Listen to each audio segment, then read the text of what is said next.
Queridos amigos todos, muchas gracias por vuestra presencia, por vuestra asistencia aquí. Y bueno, os voy a presentar hoy al profesor José Luis Orella, que viene a hablarnos sobre su libro, Historia del Fascismo. Profesor titular de Historia Contemporánea en la Universidad CEU San Pablo, ocupa la dirección de la Cátedra CEU de Historia, Memoria e Identidad. Es doctor en Historia por la Universidad de Deusto y en Derecho Político por la UNED. Y autor de diversos libros y artículos en la línea del catolicismo social, movimientos de derechas y Europa del Este. Uno de los últimos es este que estamos presentando hoy, que es Historia del Fascismo.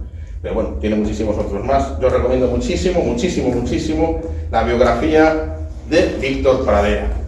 Gracias, Fermui, por tus palabras. Yo casi me voy a poner ya, como me gusta ponerme en clase, porque ya pues si no tengo la obligación que me encadena el micrófono, prefiero un poquitín de esta postura. Y así.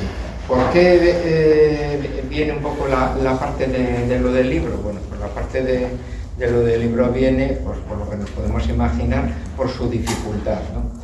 Habitualmente, pues cuando se habla de fascismo, pues es un término casi siempre insultante, negativo, y es una especie de saco de donaidas donde se mete pues todo lo que pues a algunos por sus posiciones políticas, pues bueno, definen, bueno, pues todo esto que está contra mí, todo se mete dentro.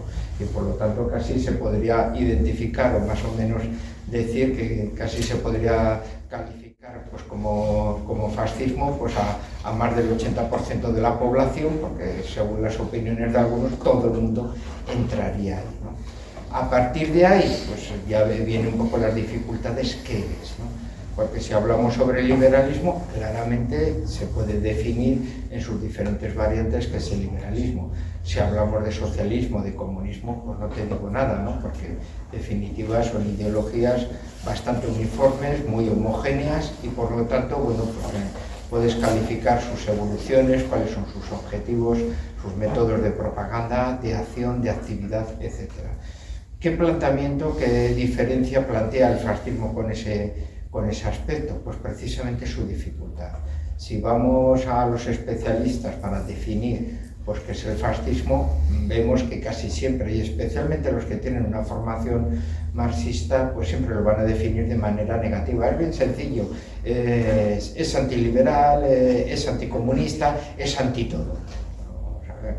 Tú también eres anti todo lo demás, eres anti-libertad, por eso no se califica de esa manera, ¿no? Sino de otro tipo de circunstancias. Luego, además, el fascismo, por su capacidad un poco de nacionalismo, es muy difícil sacarle características comunes. Quiero decir que cada país tiene pues una circunstancia diferente, ¿no? Si alguno ha leído pues un poco el libro, pues la primera mitad sería casi una descripción, una conquista del poder y un poco la descripción de sus actos un poco en Italia, pero luego la otra segunda parte, la aparición un poco de ese fascismo internacional, de esa aparición de grupos miméticos, y muchos de ellos son difícilmente calificables un poco como fascistas. ¿Por qué? Por la gran diferencia ideológica, material, y que casi comporta pues una imposibilidad el buscar características comunes, ¿no? En ese aspecto, pues si preguntásemos pues, al que es casi el máximo historiador un poco del fascismo, que es Renzo de Felice, ¿no? El que tiene pues, bueno, su biografía en diferentes volúmenes sobre Mussolini, pues él mismo casi con la autoritas que tiene y un poco con la pureza que un valenciano defiende la paella y dice que todos los demás solo hacemos arroces y por lo tanto no sirve, pues Renzo de Felice es de las personas que dicen, no, ¿el fascismo qué es? Solo el italiano, lo demás no son fascismos, ¿no? Y entonces cuando te quedas ya que dices, carajo, ¿no? Y todo lo demás, ¿qué gaitas es? ¿No? Un poco en ese aspecto, ¿no? Entonces ya los demás pues empiezan, está Emilio Gentile, que es quizá uno de los más expertos, de los más traducidos, por ejemplo en España sobre el fascismo. A mí particularmente no me suele aportar mucho, es un poco de estos que da una visión muy tradicional en el sentido de decir, bueno, es un antiliberalismo, es un anticomunismo y en definitiva es la última variante que el capitalismo hace para evitar que las vanguardias del pueblo puedan llegar a su proceso revolucionario. Esto no, absolutamente no me dice nada, y desde luego me crea una cuestión que dice, pues es que eso no es así, ¿no? O sea, que ya te plantea otro tipo de cuestiones. Roger Griffith, que por ejemplo tiene un libro de fascismo y modernidad traducido, pues curiosamente, como no es historiador, es politólogo, acierta más, ¿no? O sea, es el que defiende y utiliza más bien que el fascismo siempre es un movimiento palingenésico, ¿no? O sea, un movimiento de restauración, ¿no? Un movimiento de estos que dice, estamos en una situación de grave crisis y por lo tanto el fascismo siempre es un movimiento nacionalista adaptado en un presente ahí que intenta por todos los medios restaurar una posición de potencia, inicialmente idealizando algún pasado que ha existido en ese país, ¿no? Para muchos, pues un pasado muy reciente. En el caso de España, pues claramente un pasado pues, bastante más remoto, ¿no? Por eso también la dificultad un poco para entendernos a nosotros. Si buscamos igual casos como pueden ser los nacionalismos bálticos, pues los nacionalismos bálticos surgen en el romanticismo, surgen en el XIX y están muy vehiculados por el término de raza y el término de lengua. Y ya no sáquese porque es lo que mantiene su espíritu de identidad y están muy marcados un poco por esos canales. Si la identidad española más o menos la podemos enmarcar casi a partir del siglo V, pues claramente se deriva con otro tipo de características, con unos sentidos de pluralidades y de todo, que es incomprensible para alguien que marca su identidad nacional en el siglo XIX. Nosotros llevamos volúmenes de nuestra historia y los bálticos, a los cuales les tengo gran cariño, todavía están terminando la introducción de su primer volumen. Entonces, claro, que me vayan a decir que es España, dice, pero es que Cataluña es una nación, ¿no? Oye, mira, yo no admito, primero doctórate, que mi país lleva volúmenes de historia, cuando tú termines la introducción y empieces el primer capítulo, empezamos a hablar. Solo me hace falta que un lector me dé lecciones de historia, ¿no? Entonces, pues ya lo que faltaba, ¿no? Un poco sobre ese término, ¿no? Entonces, después un poco de todo este contexto, pues entonces, ¿cómo podemos definir un poco el fascismo? Más o menos, en parte, lo hemos estado un poco definiendo, ¿no? En el sentido de un movimiento nacionalista, un movimiento restaurador que mira exclusivamente a través del retrovisor hacia el pasado, a un momento idílico de época dorada que intenta en ese presente más o menos, se puede decir, ser el representante legítimo o directo un poco de aquello. ¿Por qué en Italia? ¿Por qué, cuándo surge en Italia? ¿Por qué surge en Italia? Y inicialmente, ¿qué es el fascismo y quién es Benito Mussolini, ¿no? Surge a partir después de la Primera Guerra Mundial. ¿Por qué? Porque la Primera Guerra Mundial no es una guerra más, eso tiene un antes y un después. La Primera Guerra Mundial es la que pone punto final a todo un periodo, a toda una evolución que es el periodo liberal y es el nacimiento de los movimientos de masas, ¿no? Entonces ahí se puede entender una de las grandes preguntas que te puedes encontrar cuando estás en conferencias o estás en clases, cuando te dicen, pero yo no entiendo por qué la gente puede apoyar un movimiento no democrático y no apoyar a la democracia de entonces. Cuando te quedas ahí y dices, tú sabías que antes de 1919 en la población el 85% de la población italiana no podía votar. Entonces, estás definiendo como democracia un régimen en el cual no vota el 85% de la población. Y cuando la gente puede votar, por fin, resulta que va a votar a los partidos que habitualmente no eran los que estaban anteriormente. Pues, claro, toda una transformación, todo un cambio, ¿no? Se produce un poco todo ese periodo. O sea, la Primera Guerra Mundial es la primera guerra total, es una guerra de movilización, es una guerra que quiebra muchos sentimientos y en el caso italiano se dan varias particularidades. Uno, es el fin de los imperios. El imperio ruso ha desaparecido, el imperio turco también, el imperio austrohúngaro, etc. Y en el caso italiano la unificación ya está hecha, o sea, Italia existe, pero no existe, se puede decir, la esencia del pueblo italiano. Por eso para algunos decían, bueno, la derrota de Caporetto y la victoria posteriormente de Vittorio Veneto es la que proporciona que los italianos de todas partes, del norte, del sur, de las islas, de la península, por primera vez han luchado juntos, han muerto juntos y empiezan a sentirse como un pueblo juntos, ¿no? Con el matiz que anteriormente podrían decir, esto es un tema de piemonteses, yo soy siciliano, yo soy napolitano, iros todos a la porra, me cojo mi maleta, me largo a Buenos Aires a vivir y ahí os quedéis todos, ¿no? Y así, que era un poco lo que había sucedido hasta la Primera Guerra Mundial. A partir de esas movilizaciones totales es cuando, podemos decir, los académicos, muchas veces italianos, ven que por primera vez hay una existencia y se está creando una comunidad, un pueblo italiano, cuando se había creado Italia antes, ¿no? Un proyecto, además en ese aspecto de Italia, mediante el cual hay también otra particularidad. ¿Cuál? Pues una generación que va a tener un gran protagonismo, es la generación de las trincheras. Es una generación en la cual todos tienen la misma experiencia, aunque tengan unos orígenes diferentes. El hijo del trabajador industrial, el hijo del campesino, el hijo del burgués de clase media, los tres han luchado en el frente, los tres han sobrevivido a una guerra, en este caso los italianos que entraron en el 16 de 2 años y pico, con 650.000 muertos, y por tanto tienen una experiencia que no tiene nadie. Y los tres han derramado su sangre por Italia, y por lo tanto tienen un algo que no tienen todos los demás, y a pesar de sus orígenes diferentes, les motiva a servir un poco de manera distinta, ¿no? Por eso cuando el 23 de marzo de 1919 se funda en Milán los Fasti di Combattimento, los Fastis de combate, pues ¿quiénes son los que aparecen por ahí y quién es Benito Mussolini? Claro, Benito Mussolini, que es una fuerza de la naturaleza con con un carácter fortísimo, verdadero representante un poco de su padre, mientras que su hermano Arnaldo, podemos decir, casi con las mismas características físicas de Benito, pero más en plan bonachón y gordinflón, y con las características de su madre, pues son dos personalidades completamente distintas, ¿no?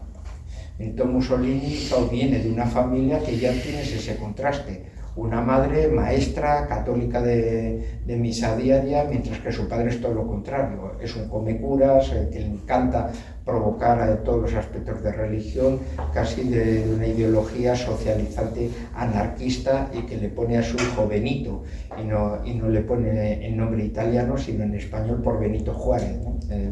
el presidente liberal y masón de México, que se había impuesto pues, al emperador Maximiliano, ¿no? y lo había fusilado. Entonces ahí vemos un poco toda esa carga, se puede decir, un poco en parte también de nacionalismo, pero también de un fuerte laicismo y de un fuerte sentimiento ahí claramente que lo va a heredar en ese aspecto Benito Mussolini, ¿no? Benito Mussolini, pues que será maestro como su madre, pero le expulsarán de la escuela por adoctrinamiento político de los niños, que acabará emigrado en Suiza, y de ahí aprende alemán, por eso no necesitaba intermediarios cuando hablaba con Hitler o con Dollfuss, aunque un alemán con el acento suizo, un Benito Mussolini que no sabemos hasta qué punto conoció o no a Lenin y a los bolcheviques exiliados en Suiza, porque coincidieron allí, pero es posible que no coincidiesen en el mismo bar, porque en la miseria en la que vivían todos, pues igual uno tenía que invitar a los demás, igual entonces se evitaron un poco ese disgusto de tener que andar un poco de esa manera, ¿no? Así que un Benito Mussolini que en ese aspecto vive en el mundo marginal de la revolución, cuando vuelva a Italia va a formar parte del Partido Socialista, no es un militante más, conseguirá ser director del periódico Avanti, el órgano oficial, uno de los representantes del sector más revolucionario, del sector más reivindicativo, y es un Benito Mussolini que va a encabezar una corriente particular. En los aledaños un poco de la Primera Guerra Mundial, los socialistas van a tener un problema, y va a ser su partición. ¿En qué aspecto? En los nacionalistas y los internacionalistas. Una parte de ellos dice, bueno, tendremos las ideas que sean, pero ha estallado la Primera Guerra Mundial y todos tenemos que ir juntos a combatir por nuestros países. Son las famosas uniones sacras de apoyo a los gobiernos. Todos somos franceses, todos somos alemanes, todos somos italianos, etc. Pero siempre va a haber una parte que van a decir, pues yo me niego a esto. La verdadera guerra es la guerra de los de abajo contra los de arriba. Y por lo tanto, la única guerra moral es una guerra civil, para provocar una dictadura del proletariado ganada con las armas de la revolución. Esos sectores internacionalistas serán los que posteriormente se conviertan en los neobolcheviques y formen los partidos comunistas posteriores. en Francia, y que empezó diciendo eso, le pegaron 2 tiros en los aledaños de la Primera Guerra Mundial y se acabó el problema. En Alemania serán los que capitalicen la revuelta de los espartaquistas y se les aplique la ley de fugas de esa manera, etcétera, ¿no? O sea que vas a tener sectores de ese tipo. Benito Mussolini es el contrario, es el que participa a través de ese nacionalismo de intentar reintroducir a Italia lo que son los territorios irredentos, ¿no? Los territorios perdidos, los territorios que están poblados por italianos pero todavía no pertenecen a Italia y que mayoritariamente forman parte del Imperio Austrohúngaro, ¿no? Toda la zona de Istria, la zona de Trieste, la costa dálmata, donde hay amplias poblaciones del Imperio Austrohúngaro de descendientes de venecianos o de otros lados, que por lo tanto podían incorporarse, otorgando, convirtiendo pues, el Adriático en un lago italiano de esa manera. Mussolini, por tanto, es el que va a encabezar, va a liderar un poco ese segmento nacionalista, participará en el frente, será herido en el frente, con problemas que luego tendrá mayoritariamente, porque su herida ahí le proporcionará que tendrá que estar al régimen, y eso pues propiciará que en el futuro, cuando él esté en el poder y dando una imagen de liderazgo viril con gran masculinidad, pues evite que le saquen fotos comiendo, porque claro, comía con pasta, bebía principalmente leche para evitar las úlceras y así que se le habían producido por su herida. Claro, una persona que está casi comiendo a régimen, cuando está potenciando una imagen esencialmente de masculinidad y virilidad, pues no le quiere que le saquen pues de esa manera, sino precisamente en otro tipo de facetas en las cuales él pueda demostrar esa fortaleza de carácter un poco y ese liderazgo, ¿no?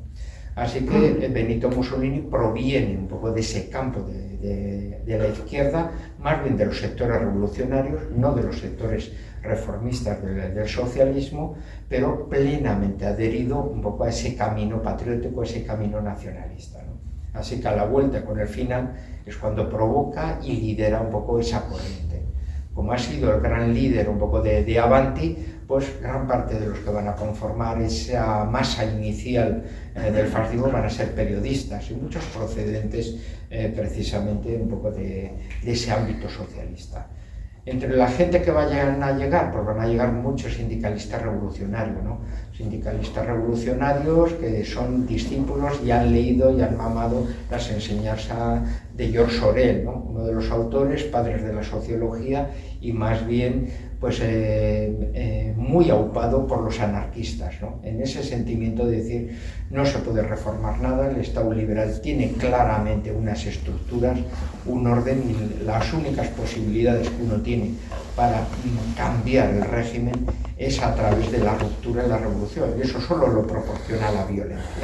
Es claramente un poco esa visión de choque que tiene el anarquismo, y muchos de los sindicalistas revolucionarios, influidos por los acontecimientos de la guerra, pues van a estar también teñidos de ese nacionalismo y dicen, caramba, ¿no? ¿Cómo podemos decir, encontrar un camino que sea diferente al anarquismo, pero que nos proporcione esa grandeza de patria en la cual nosotros nos consideramos desengañados? Los franceses tienen un botín, los británicos tienen otro, los italianos hemos puesto 650.000 vidas en la balanza y nos han dado unos valles alpinos y 4 tonterías ahí, caramba, los demás han repartido media África y se han quedado todo el imperio colonial alemán, etc. Nosotros no nos han dado ni las migajas de todo ello, ¿no? Casi somos perdedores cuando estamos en el bando de los ganadores, ¿no? Así que tenemos ahí una de las corrientes, ¿no? Otros van a ser los arditi, ¿no? O sea, las tropas de élite, las tropas de asalto del ejército italiano. Cuando en la Primera Guerra Mundial la gente se desgasta y están teniendo centenares de miles de muertos y la guerra se ve casi como una especie de cronos que devora unidades enteras, ¿no? Y tenemos un poco esas memorias de Tempestades de acero de Ernest Junger, ¿no? Cuando te retratan algunos de los párrafos que llega soldado novato y así, hola, me llamo Hans, ¿y tú cómo te llamas? Mira, yo no te quiero conocer, no quiero saber nada de ti, eres un puñetero novato, mañana estarás muerto, no quiero saber nada de ti, ¿sabes? En fin, no quiero sufrir más, ya está, no te quiero conocer, tú mañana vas a ser un muerto. Me llamo Hans. Pues podemos decir esa cuestión terrible de la Primera Guerra Mundial. Los últimos momentos será cuando empiecen con unidades de comandos. ¿Qué tal si en vez de llevar a la gente como matadero, seleccionamos a los más voluntarios o con más alta moral, formación atlética, entrenamiento especial, armamento de todo tipo con gran superioridad, sobre todo de temas de asalto, y esas unidades las infiltramos en el frente, provocamos toda una crisis en la retaguardia, eliminando estados mayores, polvorines, etcétera, y podemos provocar rupturas del frente, ¿no? Lo que pasará con Caporetto, y uno de aquellos oficiales de esas nuevas alternativas era un oficial prestado alemán, que era el comandante Erwin Rommel, ¿no? De posterior, podemos decir, vida más famosa, ¿no? En ese aspecto. Claro, esas unidades, por ejemplo, pues como los Arditi, que van a llevar eso, van a utilizar una simbología pues muy llamativa, de calaveras, de tibias, de no sé qué. Son los que dicen, bueno, nosotros hacemos labores casi suicidas, porque vivimos el presente, porque el futuro, quién sabe si estaremos aquí, no estaremos aquí, etcétera, ¿no? Las unidades de asalto austríacas, alemanas o las italianas van a ser unas unidades, podemos decir, que se van a sentir por encima de todos los demás. Somos voluntarios, damos la vida por los demás y por lo tanto somos verdaderos novios de la muerte, ¿no? Cuestión que posteriormente, cuando Millán Astray crea la famosa Legión, no crea una fuerza, podemos decir, colonial, que dicen aquí va todo lo peor precisamente para que luchen aquí contra unos pueblos subdesarrollados y ya está, porque no queremos utilizar unidades regulares, sino que precisamente el alma de esa unidad, en vez de ser una unidad un poco vergonzosa de segunda categoría, resulta que va a ir a lo contrario, una unidad de élite de asalto con toda una mística que se parece muchísimo a las tropas de élite que se han ido forjando en el acero de la Primera Guerra Mundial, ¿no? Claro, esta gente con ese sentido de orgullo, muchos de ellos son los que van a llegar precisamente al fascismo como rompedores. Pero ojo, cuando salgan a la calle y se encuentren con los comunistas resulta que van a responder con los Arditi del pueblo, ¿no? Los Arditi del pueblo que proceden de esas unidades. Yo también soy revolucionario, yo procedo de los Arditi y por lo tanto viva Stalin. Ya, pues ya que hemos armado, ¿no? El choque de trenes con gente un poco de ese tipo, ¿no? Y así. ¿Quiénes otros marcan mucho y nos definen muy bien el espíritu del fascismo? El futurismo de Filippo Tommaso Marinetti, claramente, ¿no? ¿Por qué? Pues porque es un carácter de mentalidad plenamente rupturista, ¿no? En el sentido de Marinetti tiene esas expresiones provocadoras, ¿no? Porque quiere romper plenamente la mentalidad liberal que existe. Cuando le dicen, bueno, ¿usted qué haría con los museos? Prenderles fuego, ¿no? Y así, pero bueno, ¿cómo puede decir eso? Mire la Victoria de Samotracia, una motocicleta es mucho más bella que la Victoria de Samotracia, ¿no? Y así, porque apelo a la juventud. ¿Por qué? Porque la juventud es la que tiene ideales y se sacrifica y se quema como un ideal. Apelo a la velocidad, pues una motocicleta tiene tecnología, marca futuro, marca velocidad. Por eso las fotos de la época vemos de mucha gente que se sacan una fotografía con una motocicleta, que a muchos igual nos puede extrañar, ¿por qué se sacó una foto con una motocicleta? Bueno, pues hay algún zamorano, no como Ramiro, que se hace una foto con una motocicleta, y hay muchos. ¿Por qué? Porque están en ese espíritu, soy de vanguardia, no miro hacia el pasado, solo miro para adelante, y entonces joven, velocidad y una vida para quemar, ¿no? Fin de la cuestión. Los futuristas representan un movimiento muy plural, son escultores, son pintores, son de todo, les gusta provocar en todo, tienen hasta gastronomía futurista. La gastronomía futurista, uno de los ejemplos era servir, por ejemplo, huevos cuadrados, ¿no? Los cocían, los metían en un molde y los huevos no son cuadrados, porque tú lo digas, ¿no? Entonces ya solo con la gastronomía ya provocaban. E incluso las esculturas de caballos son casi sin patas, son con los tendones, con todo, y ves todo el tronco, todo, o sea, todo es, podemos decir, potencia, todo es velocidad, todo es arranque, ¿no?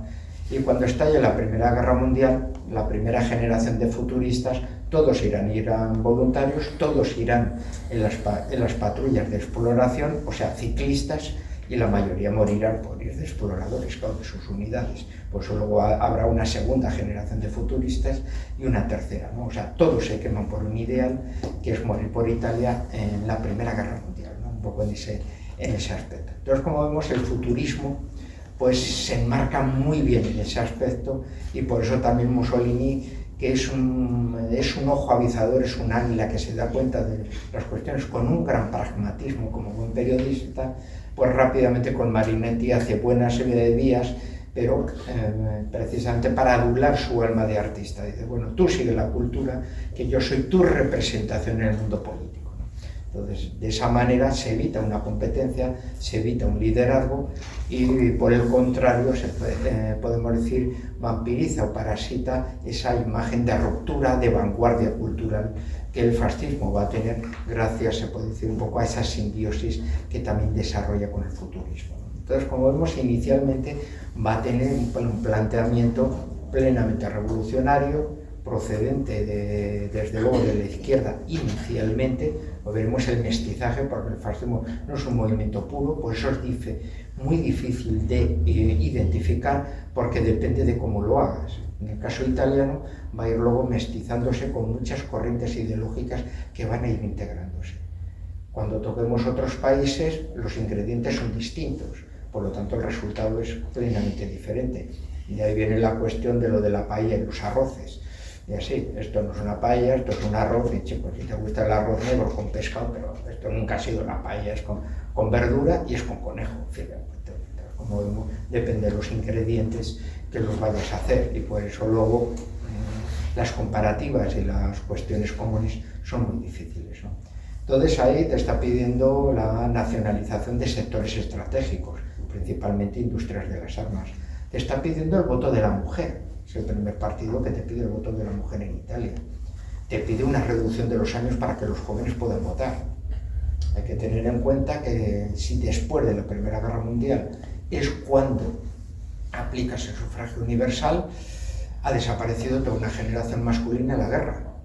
Por lo tanto, los jóvenes no son jóvenes como ahora, que tardan 4 o 5 años en madurar. Son jóvenes que ya están con una responsabilidad que podían haber tardado unos años, pero la generación que estaba arriba ha desaparecido. Por lo tanto, ellos son la nueva mano de obra, son los que acaban de llegar a ese mercado, y por lo tanto están con una responsabilidad que igual, bueno, pues podían haber esperado tiempo para hacerla, ¿no? Los fascistas quieren claramente que tengan también la responsabilidad política, que puedan votar, porque ellos, como un movimiento nuevo de reciente aparición, se están encontrando que gran parte de las simpatías están en esos sectores que no votan.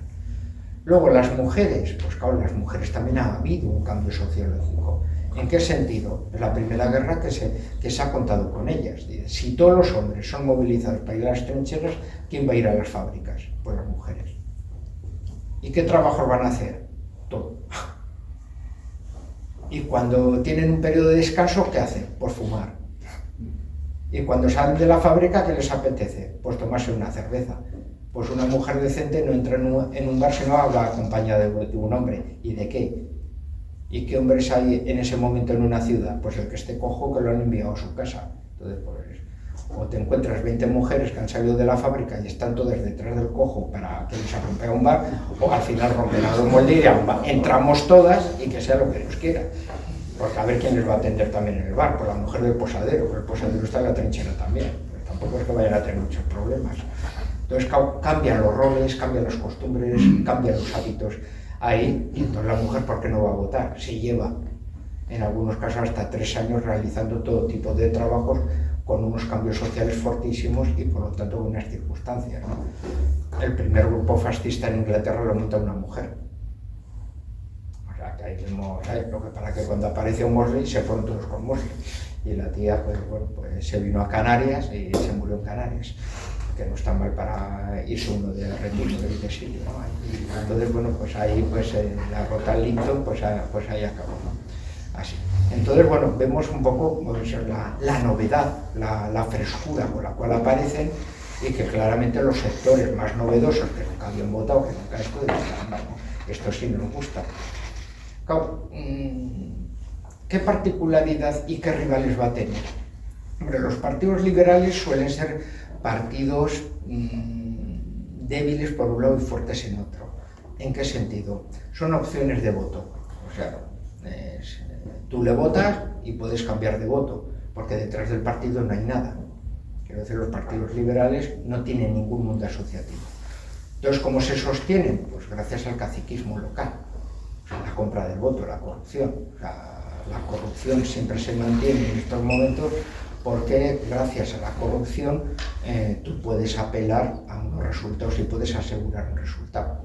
O sea, ¿por qué el jefe del Estado, el rey, le puede poner a alguien como primer ministro y entonces convoca elecciones sabiendo que el primer ministro que él ha nombrado va a tener mayoría absoluta? Pues gracias a la corrupción, la compra del voto. Dice, a mí me pagan 3 pesetas si le voto a este.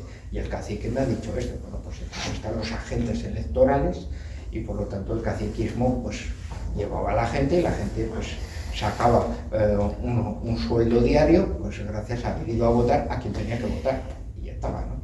Y de esa manera se obtenían los resultados pactados, ¿no? De esa manera. Claro, los socialistas, de los cuales luego el comunismo surge en 1919, los católicos sociales, porque dentro de los católicos sociales va a haber democristianos, va a haber católicos liberales, pero también va a haber católicos autoritarios, corporativistas, de todo. Por eso me niego a llamarlos democristianos, porque les gustaría los democristianos del 45 tener la fuerza y pluralidad ideológica que tenían los movimientos católicos sociales, ¿no? Y son partidos que hay mucho más detrás de ellos, hay todo un mundo. Tienen sindicatos, tienen asociaciones, tienen todo tipo de asociacionismo. O sea que cuando sucede incluso el crack del 29, etcétera, la mayoría de estos partidos en otros países no se van a poder disolver, los partidos liberales desaparecerán. Pero un partido socialista, un partido católico social, es imposible que puedan bajar, porque tienen todo el electorado, vamos decir, muy vertebrado. Son movimientos en los cuales uno no es que vote, o sea, uno vive. Como pasaba aquí en España con el carlismo, con lo otro. Dice, caramba, yo compro prensa solo de mí eso, cuando salgo del trabajo me voy al círculo o a la casa del pueblo o lo que sea, donde me tomo los vinos con la gente que piensa igual que yo, etc. Entonces uno se relaciona exclusivamente con la gente con la que piensa. Es un modelo de vida. Y por lo tanto, el modelo de vida es muy difícil sacarle a alguien. Pues hay partidos que desaparecen y hay partidos que dicen, joder, parece mentira, con todos los casos de corrupción, y este tío no cambia el voto. Es que no lo va a cambiar. O sea, si se entera, se quedará en su casa. Pero desde luego no te va a votar a ti. Son cuestiones, son otras mentalidades. Eso pasa con los socialistas, pasa con los católicos sociales, y los fascistas tienen que crear su mundo. Y su mundo es hacerse un hueco a codazo limpio. Metiéndonos por cifras, pues ese fascismo revolucionario procedente de la izquierda, ¿cuántos pueden ser? En ese momento de 50 a 60 mil. Podemos decir ese sector que podemos decir que siempre van a ser camisas negras revolucionarios, que no les gustan oscuras, que todos han sido, antes de llevar la camisa negra yo llevé la camisa roja, o sea, podemos decir un poco ese tipo de segmento. ¿Qué sucede cuando entramos en el bienio roso, ¿no? El bienio rojo? La gran crisis, igual que existe en la República Popular Bávara, la experiencia de Bela-Kun en Hungría, la revuelta espartaquista, todas las revueltas de tipo neobolchevique que intentan aprovecharse de la gran crisis política, en Italia son las grandes ocupaciones, e incluso matanzas de oficiales del ejército que salen del cuartel y los linchan, etcétera, ocupaciones de fincas, de fábricas, apedreamientos de comercios, etcétera, ¿no? Se forman guardias blancas que no son políticas, son sencillamente gente que vuelve del frente y dice, oye, ¿por qué le han apedreado la tienda a mi padre? Leche, pues aquí hay que defenderlo, vamos a juntarnos todos, hacemos patrullas, como cuando hay pues violaciones, etcétera, que salen todos los vecinos y dicen, bueno, aquí no hay política ni hay nada, lo que queremos es un barrio seguro y vamos a patrullar, porque si no vienen los carabineros, el orden lo pondremos nosotros. Entonces se van formando de forma autónoma un montón de unidades. Y estos que se forman de esa manera, ¿qué es lo que ven? Que cuando en ese momento los socialistas salen de los comunistas, Mussolini ha vuelto otra vez con su genio. Dice, pues si como revolucionarios no sacamos nada, vamos a cambiar el tercio, vamos a enfrentarnos a nuestros antiguos camaradas los socialistas. Y entonces por patriotismo nos enfrentamos a ellos. Cuando empiezan los escuadristas fascistas a entrar en combate con los socialistas, todas estas asociaciones de autodefensa dicen, estos tíos son geniales, por lo menos son aliados, llegan antes que los carabineros, vamos a meternos con ellos. ¿Cuántos se meten? 200.000. Tienes de 50 a 60.000 revolucionarios procedentes de la izquierda y tienes cerca de 200.000 que proceden del ámbito campesino, del ámbito de trabajadores especializados o esencialmente de los autónomos. Dice, mira, a mí que me importa 3 pinos, yo tengo una tienda y a mí nadie me toca la tienda. Y yo cuando he llamado a los carabineros, aquí no se ha presentado nadie. Cuando he llamado a este señor que se llama Benito, han aparecido unos tíos con camisas negras, con decoraciones de la guerra, y les han partido la cara a todos estos. Se acabó el problema. Y entonces ya son las cuestiones también del aceite de ricino y de todo eso a nivel de propaganda. O sea, ocupación del pueblo contrario, este es el alcalde que siempre nos ha estado tocando las narices y no sé qué, pues le quitamos el cinturón del pantalón, le damos buena ración de ricino, se hace todas sus necesidades encima, paseo por todo el pueblo, ala, ya te puedes ir a tu casa. Luego nosotros hacían lo mismo con un alcalde tuyo en otro pueblo. Entonces podemos decir que al menos hay muertos, hay caídos en esto, pero sobre todo también hay una campaña, se puede decir, de, podemos decir, coger a los líderes locales del contrario y ridiculizarlos delante de su gente con el aceite de ricino de esa manera, ¿no? Entonces vemos un poco esa particularidad. Cuando se produce la marcha de Roma, pues un aspecto a tener en cuenta, ¿no? ¿En qué sentido? ¿En qué aspecto? Pues que Mussolini va a llegar al poder de manera legal. Y esto, decimos, pues mejor para él, ¿no? Pues en aquel momento para él no, es una vergüenza. La concentración de la marcha de Roma es una concentración solo de los escuadristas, no de toda la militancia fascista. Ahí. Entonces es de los 60.000, podemos decir, de los chicos duros, de los que protegen los mítines y atacan los de los demás, ¿no? Así que por lo tanto son los que se van a meter un poco en ese ámbito de concentración. ¿Cómo responden los demás? Aquí tenemos también otra particularidad. Los Sempre Pronti, por ejemplo, son la milicia paramilitar de la Asociación Nacionalista Italiana, ¿no? Que van con camisas azul celeste, y estos son los representantes de la extrema derecha. Pues un poco los meto. ¿Por qué? Para muchas veces decir, bueno, pero el fascismo es extrema derecha. Pues no. Un fascista no puede ser de extrema derecha. Y es muy difícil que la extrema derecha y el fascismo se lleven bien. En algunos países, por ser dos grupos con poca importancia, alguna vez se han coaligado y se han fusionado, pero habitualmente suelen ser enemigos aparte. ¿Por qué? Porque alguien de extrema derecha, como los nacionalistas italianos, son de preservar el orden, enemigos claramente de la revolución, y por lo tanto para ellos el que manda es el rey, hay que conservar esto, y lo único, pues en momentos delicados como ese, potenciar lo que es el ejecutivo. Por lo tanto dicen, ¿quiénes son los mejores hombres de la historia? Pues Bismarck, Napoleón, etc. O sea, gente fuerte, gran autoridad, y si las calles se ponen con gente, pues como Napoleón, pones un cañón con metralla y se acaban los problemas, todo el mundo a casa, y ya has mantenido el orden de esa manera. Entonces, como vemos, una mentalidad que no tiene nada que ver con el fascismo a nivel original un poco de eso. Los nacionalistas italianos son de los que se ofrecen. Así, si el rey nos lo ordena, con la policía, con el ejército, disolvemos a estos tíos. Nos da lo mismo un revolucionario negro con un revolucionario rojo. Entonces vemos ahí el matiz, la diferencia, la gran cuestión. ¿Qué opina el rey? Dice, pues pactismo. Pactamos, y si hemos doblegado y hemos domesticado a cualquier político liberal, ¿por qué Benito Mussolini va a ser diferente? Todos los gobiernos son de coalición, ¿no? ¿Qué perdemos con que entren en una coalición? El poder siempre domestica a los grandes idealistas y revolucionarios, ¿no? Así que el revolucionario Mussolini entra y sale el honorable primer ministro Benito Mussolini, ¿no? Con un gorro de chistera y todos con cara de alucinados. Pero jefe, ¿de qué va disfrazado? Tú te callas. Y es un gobierno de coalición. De ahí viene que haya que crear el mito. Pero Benito Mussolini, ¿cómo puede ahora hablar a su gente diciendo hemos llegado al poder de manera democrática en un gobierno de coalición? Oye, esto nos avergüenza. Nosotros no podemos llegar, bueno, pues creamos el mito, ¿no? La presión, todos como salimos concentrados de nuestros pueblos, con nuestras armas, nuestros cuchillos de cocina, lloviendo, no sé qué, llegamos a Roma y el poder se derrumbó y tomamos el poder de una manera revolucionaria. Entonces se crea el mito de la marcha de Roma de esa manera. Es un mito que se crea después para darle la contextualización revolucionaria de que los fascistas han llegado al poder estéticamente de una manera revolucionaria, porque solo de una manera revolucionaria se pueden sentir verdaderamente que han llegado, es la conquista del poder.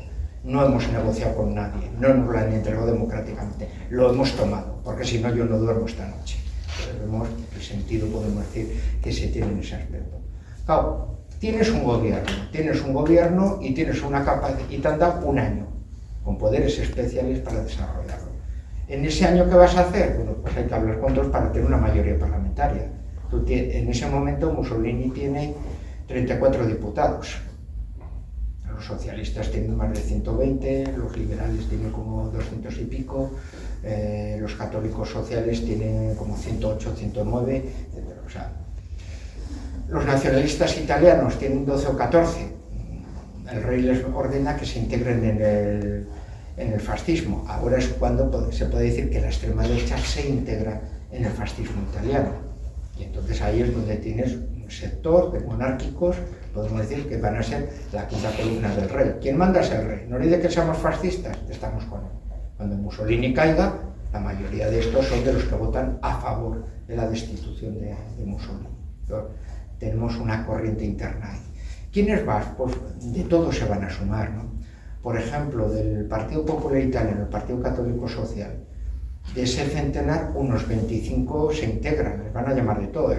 Sois los clérigo-fascistas, pero lo que sea, pues son 25 diputados que se integran en el fascismo, serán los que proporcionen todo el tema del corporativismo, son los que se van a meter, por ejemplo, con todo el tema del Tratado de Letrán y la pacificación, por lo tanto, con el Papa y el nacimiento del Estado Vaticano y el reconocimiento por parte de la Iglesia del Papa de que Roma es la capital de la nación italiana, y se rompe uno de los temas tabúes que nadie podía marcar un poco en ese aspecto. Del mismo modo que se integra una parte del catolicismo, se integra una parte de los liberales, etcétera, ¿no? Con horror de muchos, ¿no? Uno de los casos, por ejemplo, es el político Orlando. Me encanta porque es de Palermo, y Orlando, para conseguir votos, decía: recordar todo si bien que yo soy un miembro de la honorable sociedad, o sea, de la mafia, y lo decía en los discursos de manera pública, diciendo: entonces todos saben lo que tenéis que votar, y los caciques saben cómo tienen que orientar el voto. O sea, la mafia es la representación de ese mundo cacique. No, para que allí tiene un nombre, en otros países no lo tenía. Y así, luego Mussolini claramente será el único político que eliminará a la mafia, que luego la mafia volverá posteriormente. Y quien va a eliminar la mafia no es un policía fascista, es un policía antifascista. El único que consiguió que en Florencia los escuadristas no gobernasen. En mi ciudad, que mantiene el orden, soy yo. Y todos estos camisas negras me importan 3 pimientos. Y Mussolini lo traerá y dirá: usted es el que impidió que nosotros pudiésemos entrar a la ciudad. ¿Y me va a mandar a Eritrea? No, le voy a mandar a Sicilia, que es peor, pero con poderes especiales. Usted haga lo que tenga que hacer para aniquilarlos, ¿vale? Entonces, muy bien. ¿Lo va a hacer? Sí, a su manera. Han secuestrado a un niño y le piden a su padre no sé qué, esto. Se sabe quién es, no tenemos pruebas de nadie. Seguramente es don Rocco, no sé qué, vale. Que traigan a toda la familia de don Rocco. O sueltas al niño o tu familia se va a quedar aquí podrida para toda la vida. Así que tú verás lo que haces. Les aplicaban las mismas cosas que ellos hacían. Así que, por lo tanto, dicen: larguémonos de aquí porque con este tío no se puede. Se saltan todas las leyes, se saltan todas las cosas. Tiene poderes especiales. Entonces, puede hacer lo que le dé la gana con nosotros. Con esa manera no puede. Tiene todos los recursos para aplastarnos. Cuando nos vamos ya volveremos. Y ya está. La mafia se me fue, y luego ya vino con los jeeps, entre comillas, de la liberación de Estados Unidos, ¿no? La operación Torch y todo esto. Entonces ahí vemos, podemos decir, un poco los cambios. ¿Qué es lo que hago? Porque ya podemos decir, solo me quedan casi unos minutijos más, pero por lo menos casi mejor para un coloquio, ¿no? Como vemos, incorporaciones, etcétera, con crisis y cuestiones. Luego, uno de los casos igual, el de Matteotti, que sería como el de Calvo Sotelo al revés, ¿no? O sea, Mussolini cambia, por ejemplo, la lista electoral y entonces, en vez de votar al partido fascista, ¿a qué vas a votar? La plataforma electoral del gobierno. Dice: cambio el sistema electoral, pongo el sistema mayoritario, la primera fuerza se lleva el 60% de todo. Y en vez de presentar el partido fascista, voy a presentar la lista del gobierno, en la cual vamos los fascistas y todos los que forman parte del gobierno. La mayoría le van a votar, va a sacar más del 60%, ya tiene mayoría. La oposición se hunde. Entonces, y la oposición, el que va a ser más beligerante, va a ser un diputado socialista, ya como Matteotti. Este es el que Según todas las pruebas, Mussolini no tiene nada que ver, pero los escuadristas hartos dicen, este tío se va a enterar, lo cogemos, le pegamos una paliza, lo tiramos en el campo y ya está. Se les fue la mano y lo mataron. Es un caso, podemos decir que algunos lo asemejan con el Calvo Sotelo, o la cuestión que en este caso Mussolini de me había vendido la fama a mí, porque joder, yo no quería hacer esto, vosotros quién os ha mandado a hacer todo lo Por eso luego todas las depuraciones contra los escuadristas y controlarlos un poco de esa manera. Lo que no se cuenta es como, podemos decir, la oposición, se puede decir, socialista y liberal, a la semana a uno de los diputados socialistas le pegan 2 tiros en el tren delante de su hija. Esto por Matteotti, diputado por diputado. Esa parte no la cuenta. El diputado fascista que llevaba unos meses, era del Partido Republicano y era de los que se habían, podemos decir, pasado al fascismo, ¿no? Pero como vemos, ojo, que decía, ojo, es que los fascistas eran violentos, pero bueno, los otros no se quedaban atrás, ¿eh? Aquí todo el mundo reparte leches, ¿no? Un poco en ese aspecto. Y por ir, porque nos pueden salir temas más en el coloquio, o para hacernos solo 2 cosas. Una, cuando ya están en el poder, ¿por qué el fascismo va a tener como una aureola muy positiva entre la población? Porque son los que van a protagonizar la modernización de Italia, son los que aprovecharán muy bien el crack del 29 como una oportunidad. Es el New Deal de Roosevelt, lo va a copiar de las medidas, es el intervencionismo del Estado. Es si la iniciativa privada no puede, pues el Estado es el que tiene que emplear a la gente precisamente para evitar por todos los medios que el desempleo se convierta en un segmento de tipo revolucionario. Por lo tanto, son las infraestructuras, son las comunicaciones, son la eliminación de humedales y por lo tanto esa tierra entrega a nivel de reforma a los campesinos, la creación de nuevas ciudades, es todo el proceso de educación pública, es la primera vez que el deporte entra como asignatura, es toda la introducción, o sea, el deporte, ¿y el deporte qué era? El deporte era una labor de la alta clase para labores de ocio. Ahora es una labor obligatoria para toda la población para demostrar pues, la cuestión sana, la cuestión atlética, etc. Y el deporte se convierte en una manera de hacer patria. Cuando los Juegos Olímpicos se ven de una manera diferente, no son 4 pringados que van allí de la alta sociedad a jugar y a hacer, nosotros somos como los griegos del pasado, sino que empieza a tener una importancia. Y Benito Mussolini empieza a ver la importancia que tiene el deporte a la hora de crear orgullo de sentimiento nacional. Por lo tanto, los sectores famosos del deporte, el deporte de masa, el boxeo, pues acá Primo Carnera. Primo Carnera es un tío que sobrepasa los 2 metros, que casi no sabe boxear, pero tumba todo solo por su potencia. Aprenderá a boxear en Estados Unidos. Pero él va a estar y se va a convertir en el símbolo de Italia. El fútbol, pues lo mismo, es el que va a ganar 2 campeonatos mundiales de fútbol con la selección italiana y va a potenciar. También se va a inmiscuir en el fútbol. No puede ser que solo Turín y Milán puedan ganar la liga. Roma, la capital, tiene que tener un equipo fuerte. Por lo tanto, los 4 equipos de fútbol se fusionan porque lo digo yo. 3 se fusionarán y uno será el que tenga las narices de decir. Así, nosotros decimos al Duce, no. Los 3 equipos que se fusionaron crearán la Roma y como buen equipo fundado por Benito Mussolini será el equipo de toda la vida del Partido Comunista en el futuro. El equipo que le dijo no a Mussolini y le dijo ahí te quedas es el H. Posteriormente el equipo del movimiento socialista. Son italianos, o sea, no encuentres racionalidad. Entonces, vemos ahí la fuerza. Y luego el cine. El cine ya lo utilizan los bolcheviques para adoctrinar e ideologizar esencialmente a una masa de gente analfabeta. Mussolini lo utiliza como alternativa.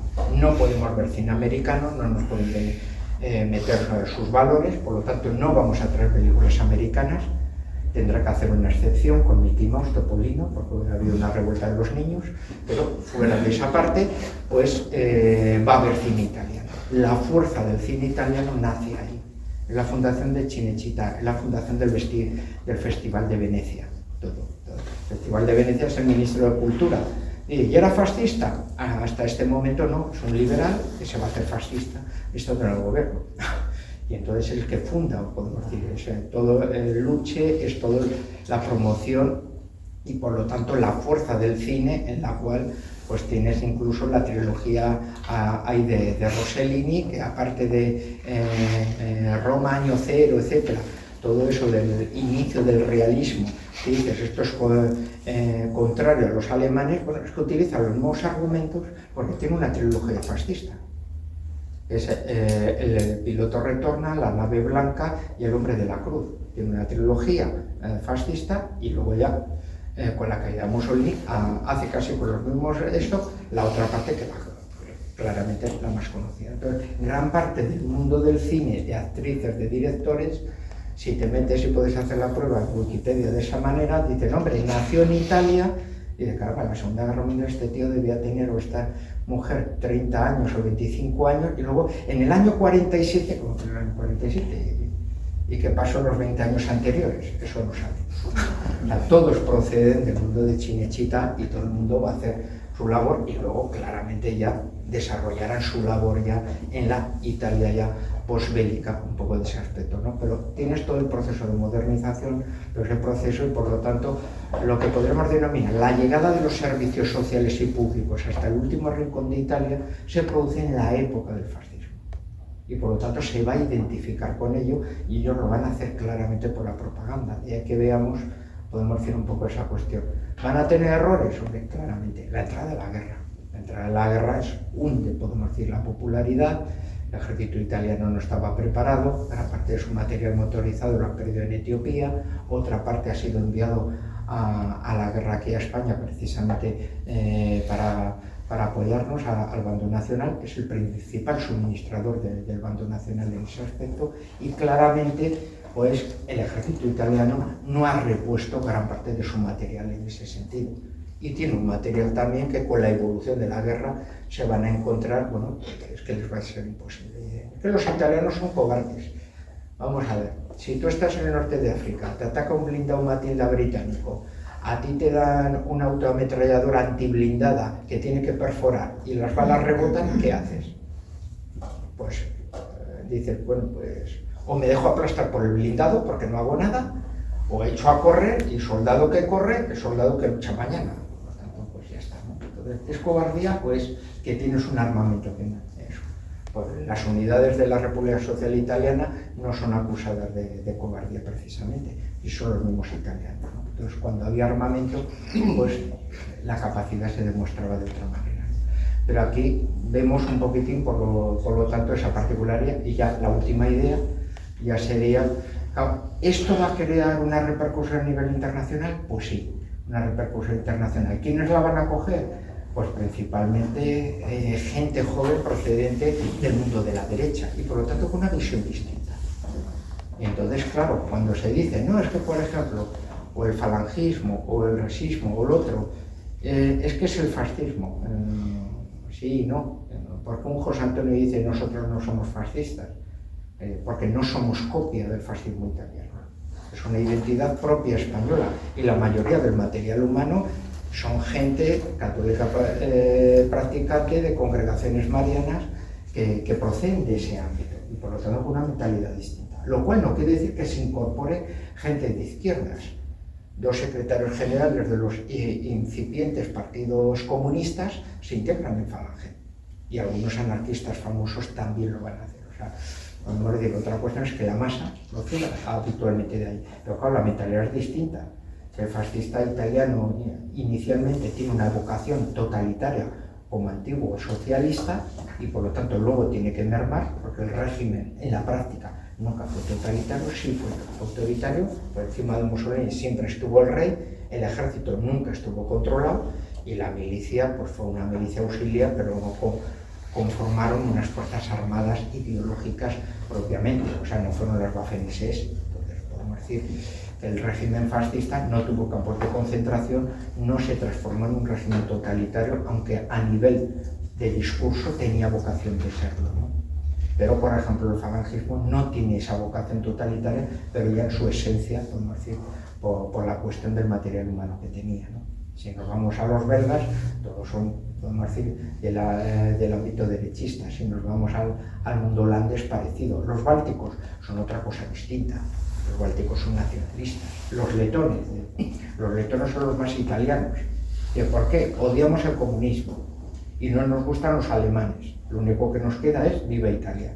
¿Sabéis cómo son los italianos? No tenemos ni idea, pero ni son rusos ni son alemanes. Pero como vemos, pues son western. Y luego ya el mundo de Hungría y Rumanía sería otra cosa.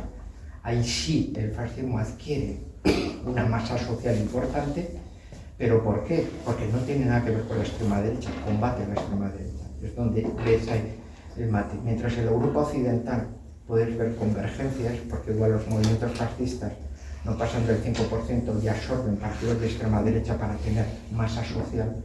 En el ámbito balcánico, como los partidos de izquierda no tienen futuro y no tienen nada que hacer, el fascismo adquiere el papel, podemos decir, reivindicador de justicia social que hubiese podido tener igual un partido de izquierdas a nivel de discurso. ¿Quiénes son los que defienden la entrega de las tierras a los campesinos sin tierra, etcétera? Los fascistas, la Guardia de Hierro en Rumanía, o son los cruces flechadas en Hungría. Son a los que votan los trabajadores industriales de la capital o el mundo campesino desheredado. Luchan y se introducen en los huecos donde no hay caciquismo y por lo tanto ellos pueden crear un poco sus masas. En definitiva, son movimientos muy nacionalistas y movimientos muy reivindicativos que ejercen, podemos decir, un fascismo que podríamos, algunos lo han denominado como de izquierdas, y chocan, por lo tanto, con el gobierno conservador de Horthy, el de Antonescu en Rumanía, etc. Esa cuestión. Pero bueno, yo creo que está bien dejarlo aquí y luego ya...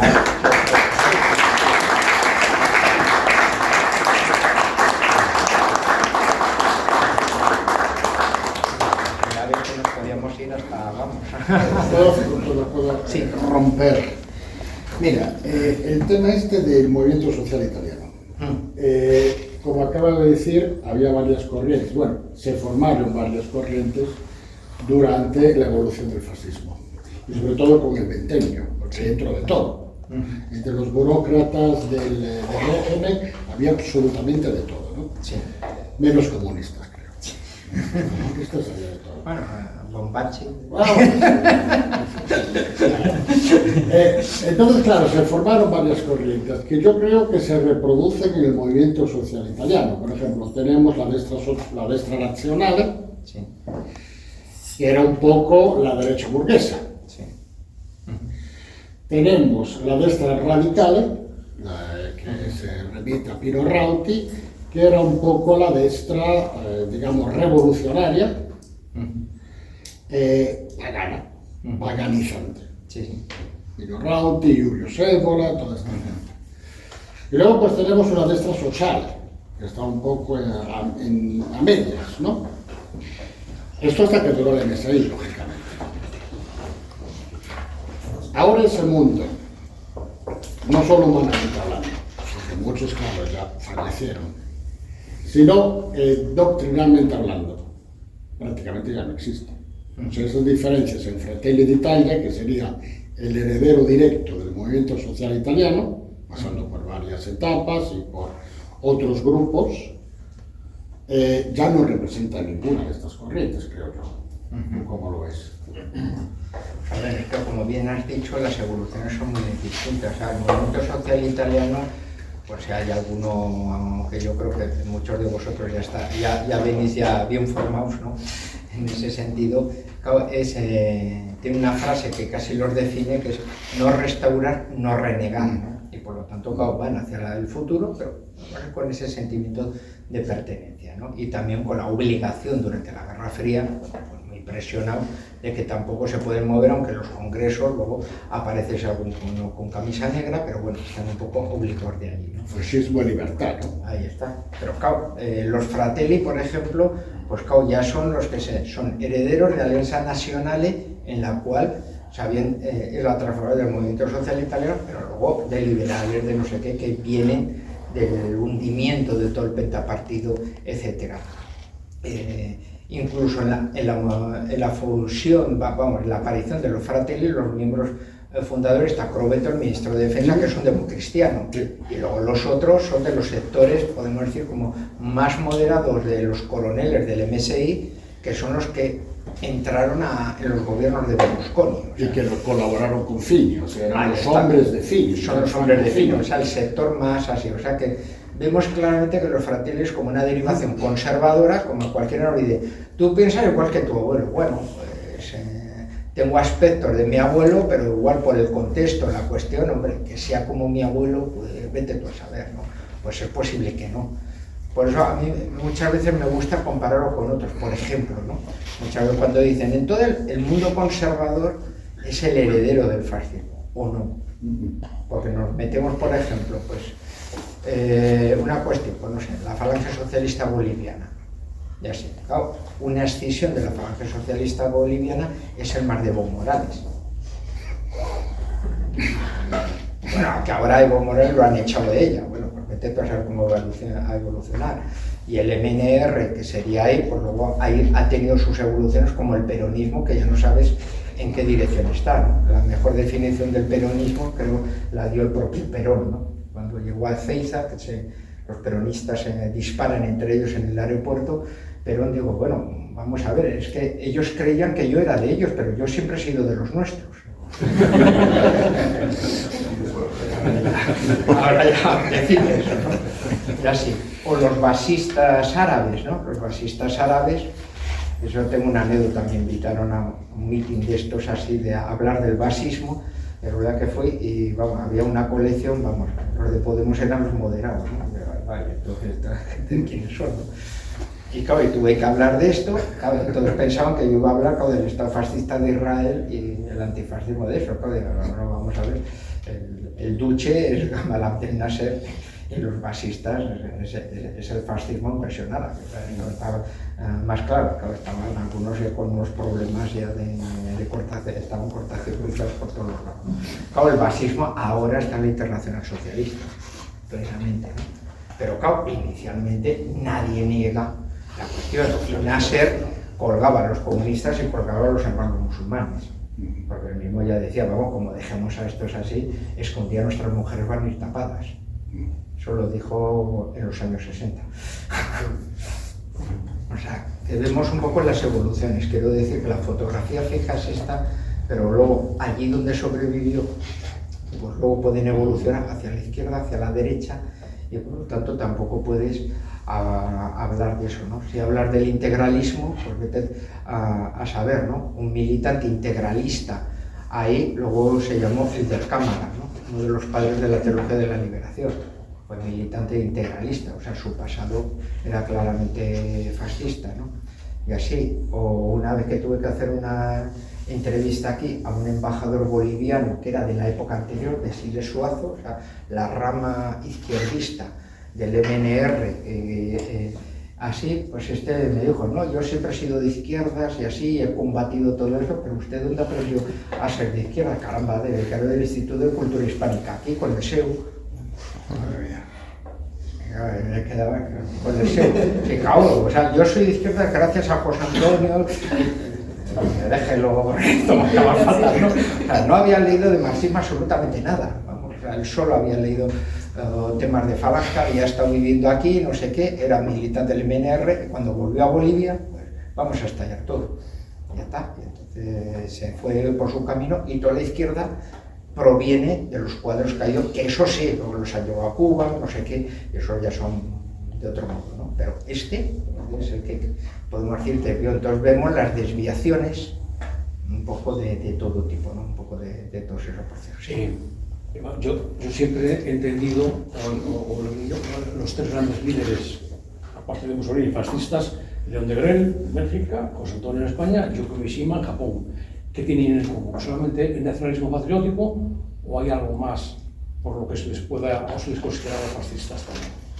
Bueno, vamos a ver, los japoneses, yo la verdad es que lo del fascismo japonés, que a mí me cuesta un poco eso, ¿no? Porque es mezcla el nacionalismo tradicional. Y Yukio Mishima además es un personaje bastante especial, ¿no? Porque es de los escritores japoneses más occidentalizados, que trataba con todo el mundo occidental, y precisamente del contraste con el mundo de Occidente, luego resulta que tiene todo un proceso de reinteriorización y de procurar volver otra vez a sacar un poco ese mundo tradicional, ¿no? Entonces es una evolución que yo, aunque fundase luego la asociación ahí del escudo y así, no lo tomo tanto como fascismo, aunque sí una corriente interesante, porque precisamente lo que intenta es provocar, o sea, yo a Yukio Mishima más lo veo como un intelectual que a través de su asociación podía haber sido la simiente de un movimiento fascista japonés.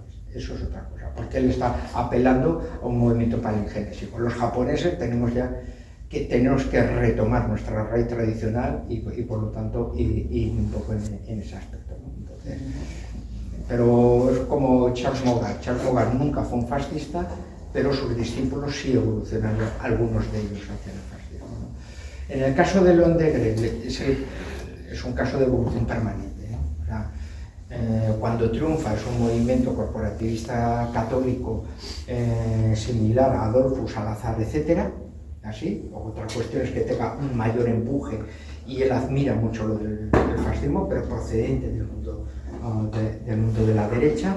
Su principal ideólogo es Joseph Strauss, un corporativista católico claro. Y luego, cuando ya decide, porque lo liberan de la cárcel de Francia, el tema de la colaboración, mayoritariamente le siguen, hay una minoría que no.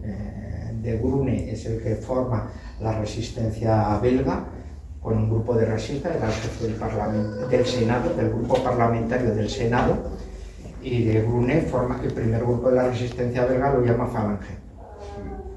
Así. Luego muere en un campo de concentración alemán.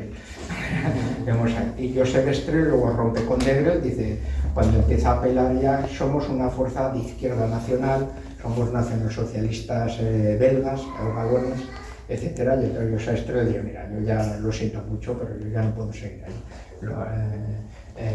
Luego fue fusilado después de la guerra, Joseph Strauss. Quiero decir que podemos decir, hay evoluciones y depende de cuando le saques la foto, eso. Entonces León Degrelle sí que un hombre que va evolucionando, va en un proceso de fascistización, es plenamente fascista y luego ya es un proceso, casi ya de proceso de nazificación, en el sentido, podemos decir, más claro ya que va allí, manteniendo unas peculiaridades, porque él es un hombre muy pragmático, él casi sacrifica el partido para crear una unidad militar que pueda poner a los belgas en la misma situación de los alemanes cuando termine la guerra. Estos van a mandar, y los que van a mandar y van a ordenar el nuevo mundo si ganan son las SS, la Wehrmacht. Por lo tanto, nosotros tenemos que estar en las SS y tenemos que formar parte del desfile de la victoria. Cuando eso suceda, pues mira, hasta entonces hay que mirar todos los lados. Entonces es un hombre muy pragmático. Entonces no sé yo ahí, aunque tuvieran sus admiraciones con José Antonio, eso, porque curiosamente los belgas que vienen a luchar a la guerra civil son los de la Legión Nacional de Honecker. Ahí sí vienen 50, 60 belgas, ninguno es resista. Los que vienen son los otros que tienen un pensamiento como más belgicista. Somos de derecha, somos veteranos, odiamos el separatismo y a los de izquierda. Pues ya está, nos vamos a España a partirles la cara a esos. Y se acabó. Y eso lo tenían más claro. Entonces son gente un poco diversa. Y más o menos, y luego el caso de José Antonio, que es un poco lo que hemos dicho, José Antonio o Coderanu o Degrelle son, podemos decir, las personas también por su juventud más miméticas con eso, y que proceden y llevan y lideran unos fascismos que nacen en el ámbito de la derecha y los van socializando y convirtiendo en movimientos revolucionarios, ¿no? Entonces, cada uno con unas características propias, no son copias de lo italiano. Llevan, por ejemplo, el inglés copia todo, la camisa negra y todo, y luego ya empieza a poner su propia simbología. Estos no, o sea, estos tienen una identidad cada uno muy fuerte, muy plena, ¿no? Y así. Y por ejemplo, el belga, pues sí que junta una generación muy regeneracionista, acusa los casos de corrupción del Partido Católico, como José Antonio choca con la CEDA, un poco en esos aspectos, o sea, tienen caminos muy similares. Todo el tema también de una generación muy bien preparada en algunos aspectos, o sea, cuando todavía está en ese proceso de fascistización de corporativismo católico, es donde las simpatías de Hergé con Tintín, ahí es donde encaja, claro, porque es el dibujante de los Scouts católicos, Y entonces ahí es donde entra. Entonces, según saques la foto, pues tienes un montón de gente, o eso, o el biógrafo de Rubens, ¿no? O Paul Dalle, que es diputado nacional, que luego acabó en Argentina con Perón, ¿no? Entonces, bueno, pues tienes un montón de belgas, pero que están, podemos decir, a medio camino, y entonces, claro, dices, caramba, es que el que he dicho antes, Joseph Strel, ¿no? Es que Joseph Strel piensa como un Onésimo Redondo, o sea, son un poco de ese aspecto. O el Xavier de Bruni, que era un aristócrata de estos que tenía palacio, de caramba, este es el Marqués de la Isela, ¿no? Ves muchos comparatismo que también, pues claro, te está planeando la similitud en muchos aspectos un poco de ese mundo campesino, de ese mundo también obrero y de ese mundo incluso aristocrático que se sienten herederos de una gran tradición de sus familias. Yo no puedo defraudar a mis antiguos, ¿no? Y entonces formo parte de este tío que antes tienes más títulos que ni sé ya, pero yo quiero demostrar que yo también estoy aquí, ¿no? Entonces hay sus similitudes, pero luego las identidades de cada uno les marcan profundas diferencias, ¿no? Y Yukio Mishima lo pondré un poquitín por eso como aparte, ¿no? Como más en el campo intelectual de abonar la posibilidad. Como líder político, no sé, en mi interpretación no le veo tanto, ¿no? Pero podemos decir, su muerte sí que intenta provocar, ¿no? Dice, bueno, me hago ese puku y ahora, ¡buah!, estalla la sociedad japonesa. ¿Qué puede ser, por ejemplo, el tema de la religión?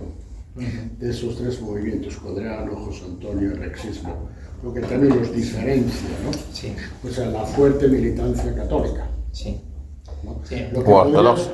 Ortodoxa. Bueno, perdón, Sí, claro, sí. Codreano era Sí, sí. ortodoxo, claro. No, pero la influencia sí. Y por qué no, Giovanni Cantoni, que conoces personalmente, él había acuñado un término para mí muy importante, muy, digamos, aclaratorio. Tradicionalismo fascista, o fascismo tradicionalista. Que son unas... Aunque sí, siempre usando el término fascismo con muchos testigos, ¿no? Sí, es que la frontera es muy difusa, porque, claro, por ejemplo, cuando te hablan de Dollfuss, dicen, claro, es que Dollfuss es el fascismo católico. ¿Hasta qué punto Dollfuss es fascista? Es corporativista. Y es cierto que con la ayuda italiana cada vez la influencia es mayor. Pero claro, por ejemplo, en el caso alemán, ¿no? Decimos, pero todo Mussolini ayudó a los nazis, nunca. Los nazis no eran los que tenían la ayuda italiana. Entonces los fascistas italianos, el hombre de la maleta, o sea, ¿quién llevaba el dinero italiano a las elecciones de Weimar y a quién ayudaban? Ayudaban a los nacionales populares, a los conservadores, a la derecha prusiana. Esos eran los amigos de Benito Mussolini.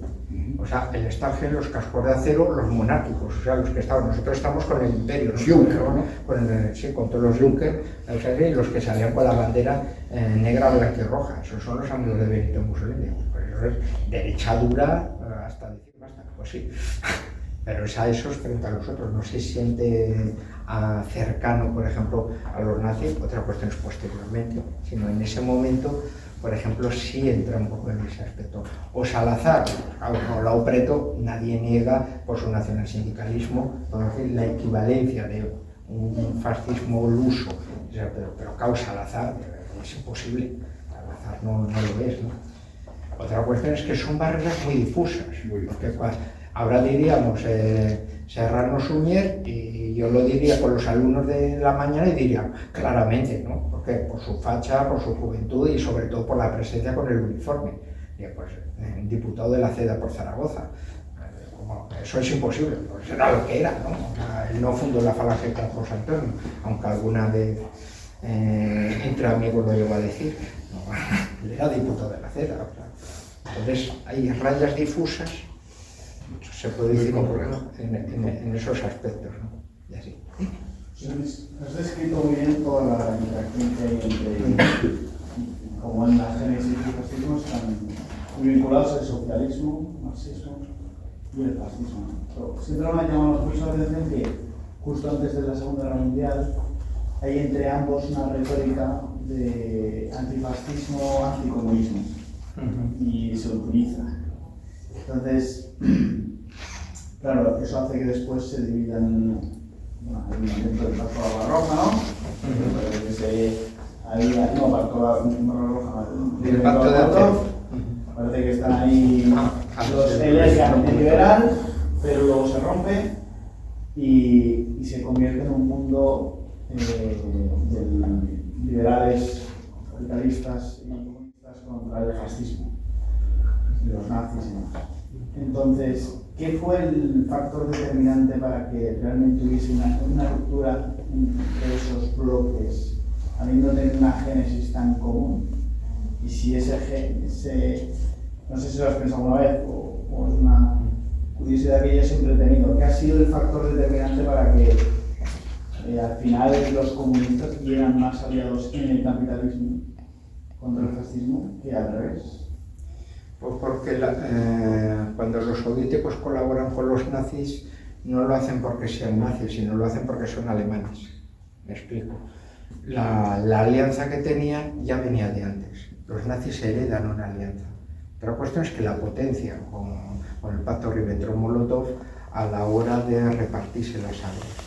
Pero claro, cuando tú has tenido por el Tratado de Versalles la obligación de eliminar la flota, la aviación, todas las armas especiales, tienes un ejército de 100.000 hombres con armas ligeras, o sea, la Guardia Civil, en definitiva, y no tienes más, y cuando estalla la Segunda Guerra Mundial, resulta que tienes pilotos, tienes submarinistas, tienes artilleros, tienes más gente especializada, a un momento esta gente de dónde ha salido, porque no los tienes de ningún lado. Entonces, ¿dónde se han entrenado? ¿Dónde han estado escondidos de la Unión Soviética? Y eso, ¿cuándo? Porque sigue subiendo el 33, no le dio tiempo, no, es que estaban en la época de la República de Weimar. O sea, la URSS vendía materias primas, como hace ahora, como Federación Rusa, y Alemania proporcionaba patentes. Las centrales hidroeléctricas de Stalin están con patentes alemanas. Y así, pero Alemania pide favores, dice, mira, yo te doy las patentes que sea para el proceso de industrialización de la Unión Soviética, pero van a ir turistas alemanes a la Unión Soviética y van a hacer pruebas de blindados, de submarinismo, de aviación, etc. Se van a entrenar en la Unión Soviética y algunos prototipos de submarinos y de aviones formarán parte luego de las patentes que se entregan a la Unión Soviética. Para que son modelos antiguos, el Panzer I, Panzer II, o sea, cuestiones muy de ese tipo. Pero con los submarinistas, las tripulaciones, etcétera, se van a entrenar mucho en la Unión Soviética en la época de la República de Weimar. Por lo tanto, esa alianza ya existía desde antes, podemos decir, y resulta para poder saltarte el Tratado de Versalles. Y luego Hitler, la única cuestión que hace es, bueno, vamos a dividirnos Europa en dos áreas porque yo necesito tener las espaldas protegidas. Tú quieres recuperar la frontera del Imperio Ruso antiguo, así que métete con Finlandia, con los países bálticos y arrebata la antigua provincia de Besarabia, la actual República de Moldavia, a los rumanos, que lo tenían los rumanos, y yo entre tanto pues me voy a por los demás, ¿no? Entonces no es tanto un acuerdo ideológico, aunque nos parezcan dos movimientos totalitarios con muchas semejanzas, los dos construyendo cada uno una sociedad diversa, sino, ojo, que heredan una alianza previa que a nadie le gusta citar, porque claro, todas estas citas... Entonces la Unión Soviética estaba colaborando con un régimen democrático parlamentario, la República de Weimar, pues sí. Porque decirlo de Hitler, ya sabemos, los dos son totales. No, es que es una herencia que proviene de antes y se potencia en ese aspecto, ¿no? Curiosamente, el más antinazi en ese momento Mussolini es el único que moviliza tropas italianas para proteger la independencia de Austria, cuando todo el mundo se tira los discursos. Y parece que los fascistas van a entrar en guerra con los nazis. Y entonces todo el mundo se queda alucinado. Bueno, Mussolini es el único que envía tropas al Brennero y dice que protejan a Austria. Por las vacaciones las pasaba Dollfuss y él, las dos familias juntos. Cuando matan a Dollfuss en el intento de golpe de Estado y Austria se descabalga y la guerra de Etiopía deja sancionado a Italia sin aliados internacionales, pues Alemania solo tiene que acercarse. ¿Y dónde coinciden? En nuestra guerra, en el mismo bando, proporcionando armamento. O sea, van forjando lo que será el pacto de acero en el futuro. Pero cada uno manteniendo, podemos decir, un poco sus influencias, sus cuestiones, pero como digo, la cuestión de la Unión Soviética, ojo, porque ya viene un poco de antes, ¿no? Ahí. Y entonces la gestión de recursos, no sé qué, tenía que pasar previo a las ideas políticas. Bueno, tú no es una cuestión geopolítica. Más bien. Sí, No tenemos que dar por finalizado porque... No vamos a llamar a los de pizza.